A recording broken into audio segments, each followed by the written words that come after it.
Good afternoon, Chief Executive Mr. Donald Zhang, teachers, fellow students, ladies and gentlemen. Welcome to the consultation section for the policy address for 2009 to 2010. We are the MCs for this section. I am Mandy from 7B. I am Claudia from 5A. Needless to say, everybody knows who Mr. Zhang is. Today, he's here on the stage with us. As you all know, a good policy needs inputs from all walks of life. It is like rivers converging to meet at the ocean. The wisdom of crowds is beneficial to the policy-making process. And today, we're glad to have Mr. Zhang coming to our school to hold another consultation section.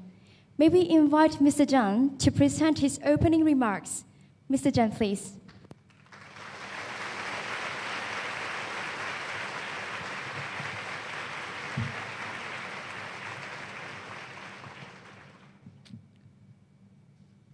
Good afternoon, and thank you for sparing some time to meet me after school, especially at the start of a new school term when I know everyone is very busy.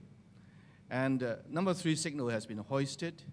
If any one of you who lives far away from school and will have to leave first, please do so. I will not be discouraged when you suddenly have to quietly escape through the route and disappear, because I know number 3 signal is up, okay? But I want to do 2 things today. First, I want to let you know why I want to speak with you. Then I want to hear from you about the things you think are important for the future of Hong Kong. As some of you may know, every year the Chief Executive delivers a policy address to mark the start of the legislative year. The policy address sets out the government's priorities for the following year. This year's policy address will fall on the 14th of October. Before we prepare the policy address, my team and I consult widely to get a better understanding of the community's concerns and wishes. These meetings are always very useful. Every year, I include a consultation session with young students. That's where all of you come in. This meeting provides me with a valuable opportunity to listen to the views and connect into the minds of young people. They often have bold and fresh ideas. These could be the ideas that are going to shape the future of Hong Kong. We are not sure exactly when the tradition of delivering a policy address to the legislature started.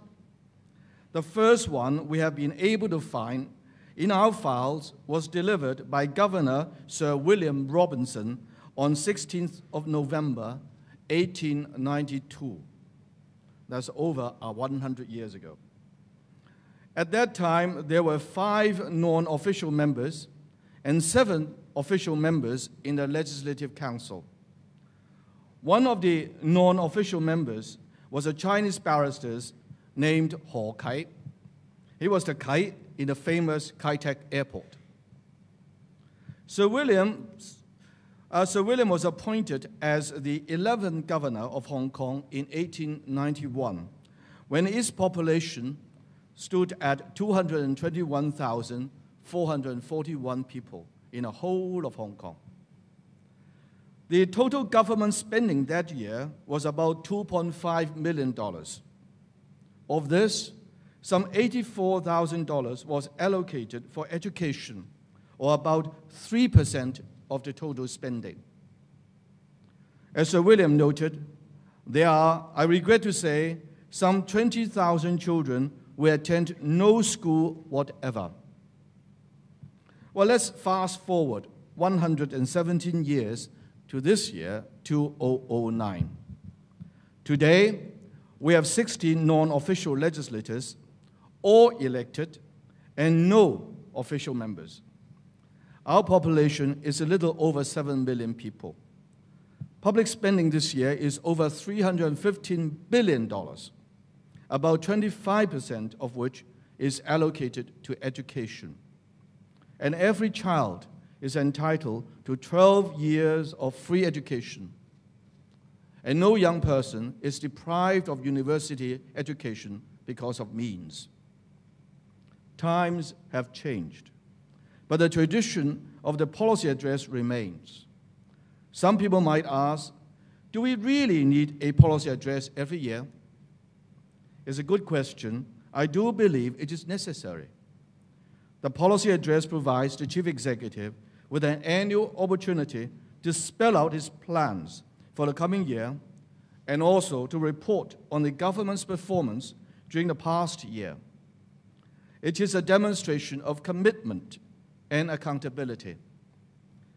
But commitment and accountability is not just something we dust off and talk about once a year.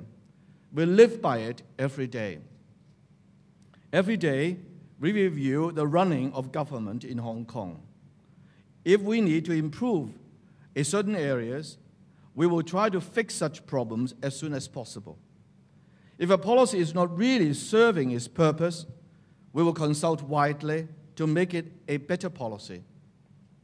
You might then ask, well, if you are working on policy every day, why do you need an annual policy address? What purpose does it serve? All of you will have had some experience in planning a school project. When you do a school project, you need first an idea, then the planning, next careful implementation, and finally review the result, if you get some. It's the same in government. We need foresight and vision. We need to look beyond the problems and challenges of today and look at the problems and challenges we may face next year or 5 years down the road or a decade afterwards. We must plan ahead. This is where the policy address comes in. For this year's policy address, I'll be focusing on how we can give Hong Kong some new economic impetus by promoting the growth of 6 economic areas where Hong Kong enjoys clear advantage. They are educational services, medical services, testing and certification, innovation technology, cultural and creative industries, and environmental industries. I hope to set out the medium and long-term measures that we can take to realize their full potential. They do not replace any of the traditional economic pillars, such as finance and trade, but they can make our economy broader and stronger. So in a sense, the policy address is very much an intellectual exercise. It forces us to ask big questions, to take our minds off the daily routine, and to focus on the long-term needs of society.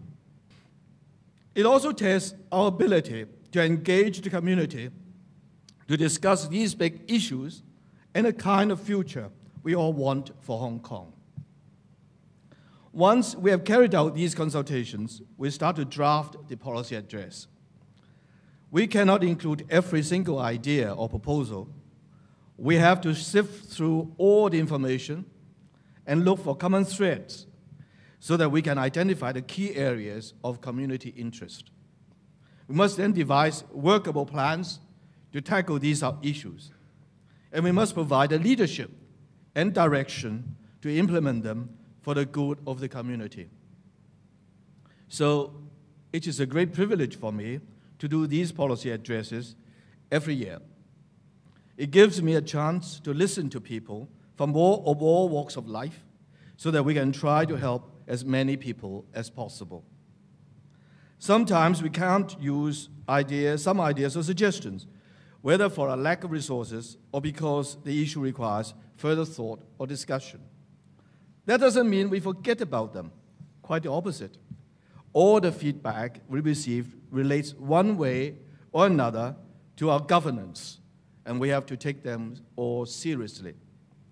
And this brings me now to the second reason I'm here today, to listen to your views. So over to you. Thank you very much.